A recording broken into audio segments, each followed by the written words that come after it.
आणि तिच्या मेहनतीने आज माझ्यासारखा माणूस मुंबईमध्ये स्वतःचं ठिकाण आणि वास्तव्य निर्माण करून आणि माझ्या कमाईचा 20% आपल्या गोरगरीब आणि आदिवासी समाजावर मी खर्च करतो, कारण की मला कुठलं व्यसन नाही, आम्हाला दारूचा शौक नाही, आम्हाला बिडीचा शौक नाही. फक्त मला एक शौक आहे, जो गरीब दिसेल, भुकेल्याला अन्न आणि ज्यांना फाटलेले कपडे असेल त्यांना वस्त्र, आणि जे वयस्कर माणसं असतात त्यांना हार्टचा प्रॉब्लेम असेल किंवा काही असेल तर त्यांचं मी विनामूल्य सरकारी दवाखान्यामधून झगडून भांडून डॉक्टरशी विनंती करून त्यांचे मी फ्रीमध्ये ऑपरेशन करून देतो. आणि माझ्याकडे आता ॲम्ब्युलन्स सर्व्हिस असल्या कारणाने मी हे सगळं करू शकतो, कारण की माझ्याकडे 17 ॲम्ब्युलन्स आहे. त्याच्यातून अर्धे तर मी गरिबांना असंच सोडतो. तो जर बोला ना माझ्याकडे पैसे नाही, तर मी बोलतो बाबा ठीक आहे, तुला मी तिथपर्यंत सोडतो, ते माझं काम आहे. आणि डॉक्टरला विनंती करून त्याचं ट्रीटमेंट पण करून परत पाठवतो. बस एवढंच माझं काम आहे. आणि आता मी काय बोलायचं, माझ्या पूर्ण गावाचे उपकार आहे, कारण की सगळ्यांना माहीत आहे की मी किती गरीब होतो. मी एका काळी आता सांगू इच्छितो, त्याच्यामध्ये काही दुःखाची बाब नाही, अपमानाची बाब नाही. कारण की एकेकाळी माझे वडील एक्सपायर झाल्यानंतर मी तर खूप लहान होतो. चेतन भाऊ या इकडे, चेतन भाऊचं सहर्ष स्वागत. या विनोद भाऊ,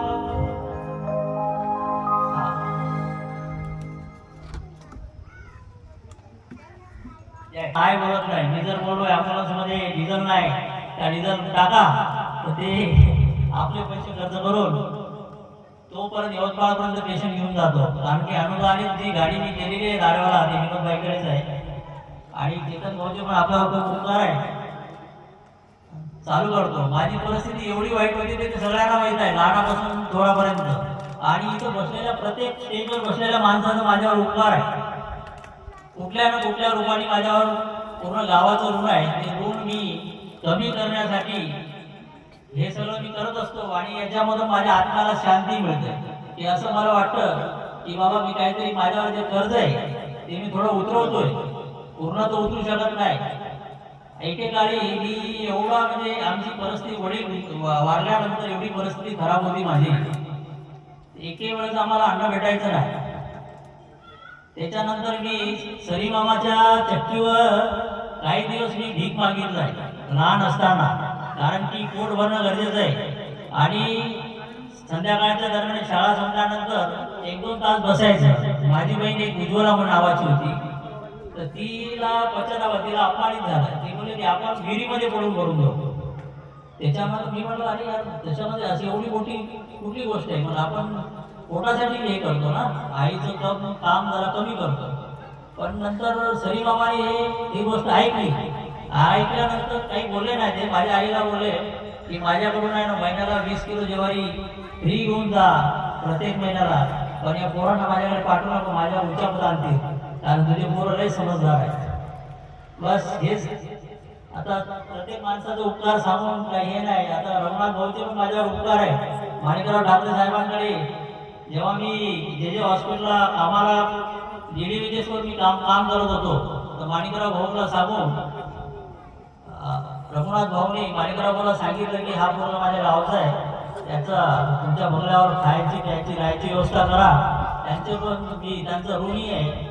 आणि प्रत्येक माणसाचं माझ्यावर कुठल्या ना कुठल्या पद्धतीने कर्ज आहे या ऋण आहे, ते मी समाजकारण करून फेडण्याचा प्रयत्न करतो. याच्यामध्ये माझं कुठलं मला ग्रामपंचायतीमध्ये उभं नाही राहायचंय, या मला सरपंच नाही व्हायचं, मला आमदार व्हायचं, फक्त मला समाजसेवक व्हायचंय.